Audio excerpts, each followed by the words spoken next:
gavana wa Nairobi ametukosea kama wakaaji wa Kajiado North. Huyo gavana ametuma vijana na marungu kupigana na vijana ambao wameenda maandamano.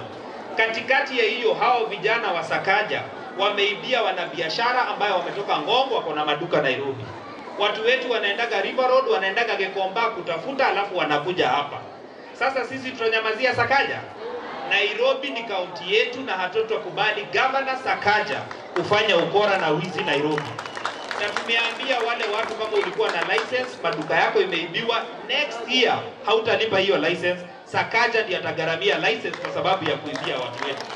Na wacheni niwaeleze, siku moja kuna watu walizungumza wakasema when a Jew was killed, hakuna mtu aliongea. Si ni kweli? Wakaendea mtu mwingine wakamuua, hakuna mtu aliongea. Siku mtoto wako atapigwa, ndio wewe utaanza kufanya nini? Haitafika hapo kwa mtoto wako. Wacha tumalize na Ojwang ndiye atakuwa mwisho kumaliziwa vile walimfanyia. Na sasa tumejua kwamba polisi, mtu akiwa ndani ya police station anaweza kuuliwa, na kama ameuliwa si lazima kuna mtu alimuua, mpaka tujue ilifika hapo namna gani.